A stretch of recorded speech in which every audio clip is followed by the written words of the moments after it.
Congress party మరియు India కూటమి బలపరిచిన అభ్యర్థిగా డాక్టర్ జి మురళీమోహన్ను నేను ఈరోజు పుంగనూరు కాంగ్రెస్ పార్టీ నుంచి నామినేషన్ చేయడం జరిగింది. ఈ 12:30 నుంచి 1 గంట మధ్య నామినేషన్ వేసి ఈరోజు పుంగనూరు నియోజకవర్గం నుంచి కాంగ్రెస్ పార్టీ నుంచి ఎన్నికలకి బరిలో దిగుతామని చెప్పేసి కూడా ఈ సందర్భంగా తెలియజేస్తున్నా. అదేవిధంగా కాంగ్రెస్ పార్టీ దగ్గరలో ఈ పుంగనూరు నియోజకవర్గంలో మొన్న 4 రోజుల ముందు పలమనేరు మరియు మదనపల్లి ప్రాంతాల్లో మా పిసిసి అధ్యక్షురాలు శర్మిలమ్మ గారు యాత్ర పెట్టారు, బస్సు యాత్ర. ఈ రేపు నెల 5 నుంచి 6, 7 తేదీల్లో మా పిసిసి అధ్యక్షురాలు శర్మిలమ్మ గారితో మరియు తెలంగాణ చీఫ్ మినిస్టర్ రేవంత్ రెడ్డి గారు, కర్ణాటక నుంచి సిద్ధరామయ్య గారితో పాటు డికే శివకుమార్ గారిని కూడా మేము ఆహ్వానించేటువంటి కార్యక్రమంలో ఉన్నాం. ఈ యొక్క పుంగనూరు నియోజకవర్గం అభివృద్ధి కావాలంటే ఈ నియోజకవర్గ ప్రజలందరికీ కూడా ఈ సందర్భంగా చేతులెత్తి నమస్కరించి ఒకటే చెప్తున్నా, ఎన్నో వందల సంవత్సరాల నుంచి ఒక 2-3 ఫ్యామిలీలకి ఇక్కడ అవకాశం ఇచ్చారు.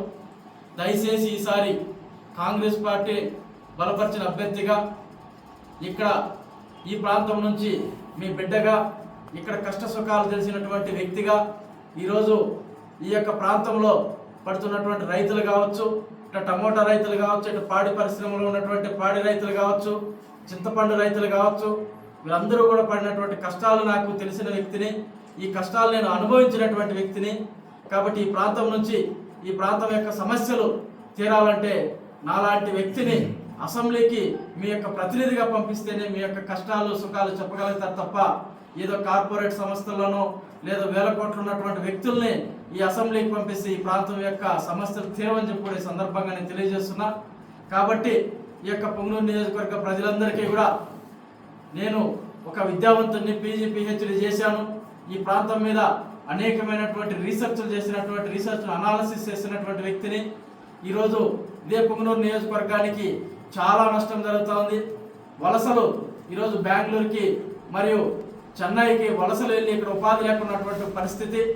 కాబట్టి ఈ యొక్క కాంగ్రెస్ అభ్యర్థినటువంటి నాకు హస్తం గుర్తు మీద ఓటేసి గెలిపించవలసిందిగా అందరి నియోజకవర్గంలో ఉన్నటువంటి ప్రతి ఒక్క వర్గాన్ని, ప్రతి ఒక్క అక్కని, చెల్లిని, అందరినీ కూడా చేతులెత్తి నమస్కరిస్తూ వేడుకుంటున్నాం.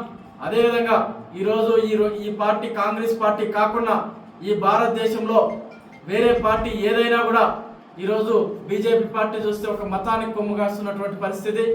ఈరోజు మరియు కూడా ఈ భారతదేశంలో నరేంద్ర మోడీ గవర్నమెంట్ వస్తే ఈరోజు ఇక్కడ అన్ని మతాలు స్వేచ్ఛగా బతికేటువంటి పరిస్థితి లేదని చెప్పేసి కూడా ఈ పుంగనూరు నియోజకవర్గ ఈ రాష్ట్ర ప్రజలకు తెలియజేస్తున్నా.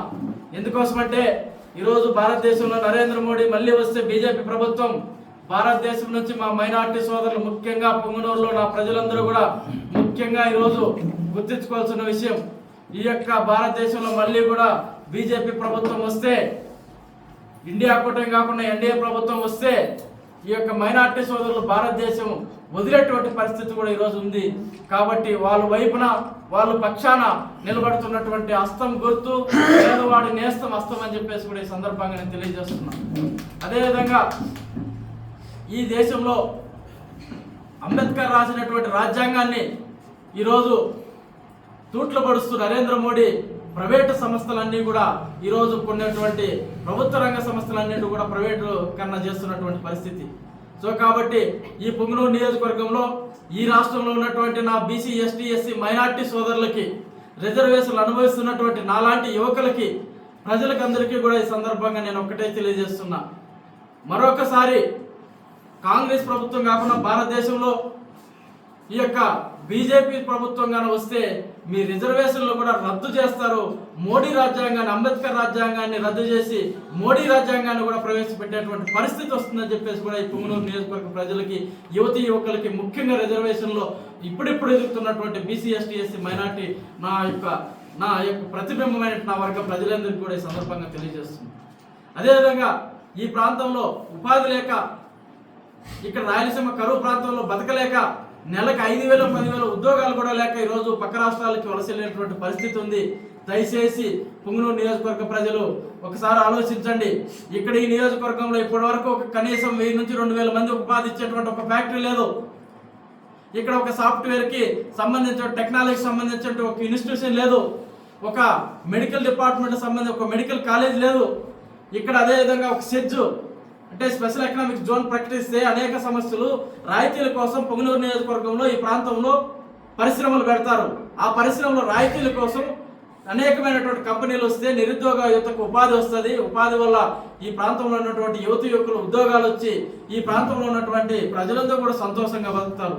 కానీ అటువంటి పరిస్థితి పుంగనూరు నియోజకవర్గంలో కనీసం 1000 నుంచి 2,000 మందికి ఉపాధి ఇచ్చేటువంటి ఒక ఫ్యాక్టరీ లేదు, ఒక చిన్న తరహా పరిశ్రమ లేదు. అంటే స్వతంత్రం వచ్చినప్పటి నుంచి ఈ స్వతంత్ర భారతదేశంలో దాదాపు 78 సంవత్సరాలైనా కూడా పుంగనూరు నియోజకవర్గ ప్రజలకు స్వతంత్రం లేదని చెప్పేసి కూడా ఈ సందర్భంగా నేను తెలియజేస్తున్నా. ఎందుకోసమంటే స్వతంత్రం ఉంటే సర్వ హక్కులు ఉండాలా, ఉద్యోగం కనీసం చదువుకున్నవాడికి ఉద్యోగం ఉండాలా, స్వేచ్ఛగా మాట్లాడే హక్కు ఉండాలా. ఈ పుంగనూరు నియోజకవర్గంలో స్వేచ్ఛగా మాట్లాడేటువంటి హక్కు కూడా ఈరోజు లేదు. ఈ ప్రజల వైపు నుంచి నేను ఈరోజు పత్రికా ముఖ్యంగా తెలియజేస్తున్నా. మీరందరూ కూడా ఒకసారి గమనించింది పుంగనూరు నియోజకవర్గ ఓటర్లు మరి ప్రజలు అందరూ కూడా ఈరోజు మీరు స్వేచ్ఛగా మీ నోట్లో ఉన్నటువంటి మీ యొక్క భావ ప్రకటన హక్కుని, రాజ్యాంగంలో ఉన్నటువంటి వాక్ స్వాతంత్ర హక్కుని ఈరోజు మీరు ఉపయోగించుకుంటున్నారని చెప్పేసి మీరు ప్రశ్నించుకోవాల్సిన అవసరం ఈరోజు ఆసన్నమైందని చెప్పేసి కూడా ఈ సందర్భంగా నేను తెలియజేస్తున్నా. మీకు ఏదైతే ఉన్నాయో, మీకు స్వేచ్ఛగా మాట్లాడలేని పరిస్థితి, స్వేచ్ఛగా తిరగలేనటువంటి పరిస్థితి, నీకు నచ్చిన వ్యక్తికి ఓటేయలేని పరిస్థితి, మీరు నచ్చిన ఇంటికి కూడా